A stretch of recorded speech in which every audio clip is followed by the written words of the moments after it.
Get ready, start.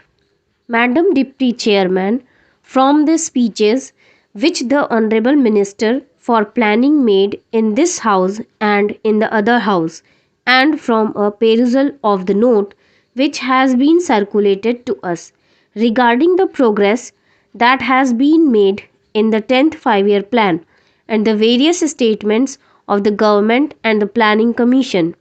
I have a feeling that the government of India is trying to assuage the feeling of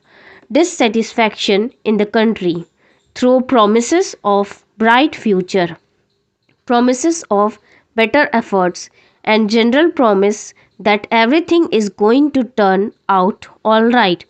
and that there need not be any fear or anxiety in the country.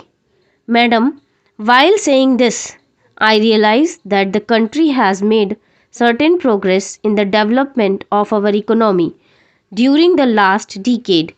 Industrial production has increased, agricultural production has increased, the productive capacity has been built up, and we have also got employment opportunities being created. All above all, we have gained valuable experience in the development of our economy, especially in planning, and these are all to the credit side of the plan. Unfortunately, madam, the price that we have paid for this progress is rather heavy. The imbalances that we have created are likely to go out of control unless definite steps are taken to see that the imbalances are corrected at the earliest opportunity. The problem of the distribution of income that is generated as a result of the development efforts in the country is a perennial question and comes up again and again in one form or the other before this house, and though I realize that no definite opinion is possible unless we have got some authoritative data and analysis on the subject, there is clear indication of the fact that if not economic wealth, at least economic power is being created in fewer and fewer hands. As long as economic power is concentrated in such few hands, it will not be possible for us to develop in the manner in which we like, whatever may be our regulatory and control apparatus, whatever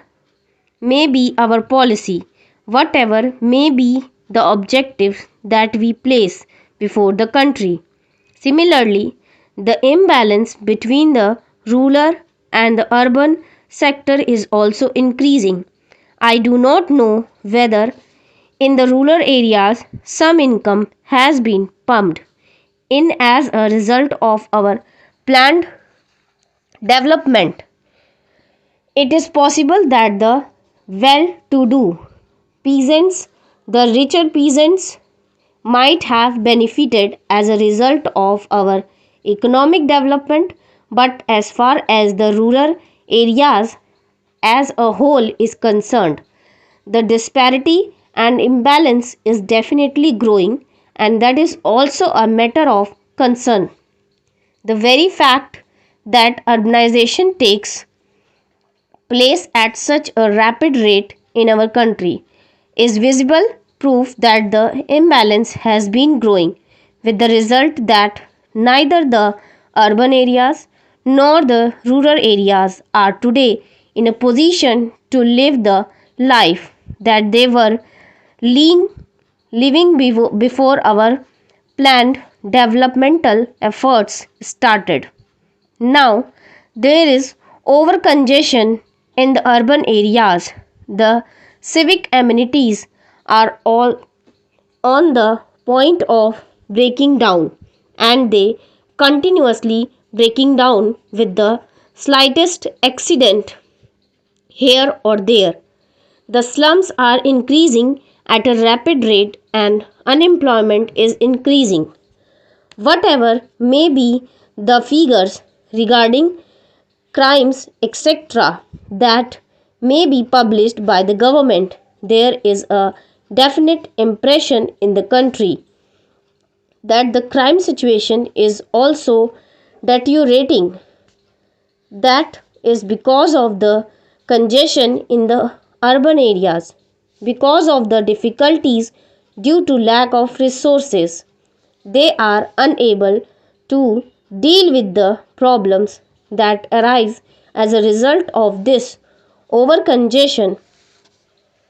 and the problem of law and order becomes more acute as a result of this urbanization.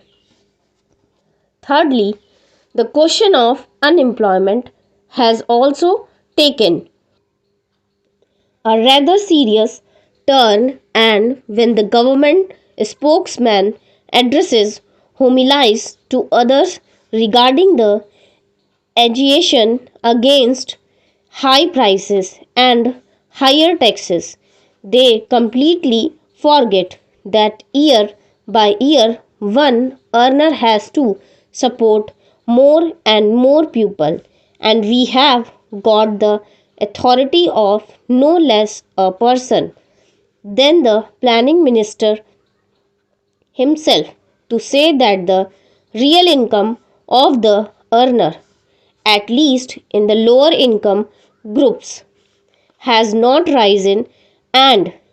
in spite of that, that earner has to support a larger and larger number of dependents. There is so much dissatisfaction in the country that people are clamoring against rising prices and rising taxes. The planning minister has given us a frank picture regarding what has happened in the first year of the 10th five plan period, and we are grateful to him for this frank picture. The figures that he has cited have given us a clear idea of what is happening to our economy at the present movement, but he has tried to strike a note of optimism. He has tried to explain the reasons that are responsible for this state of affairs, and he has also indicated that the Planning Commission is conscious of all these drawbacks.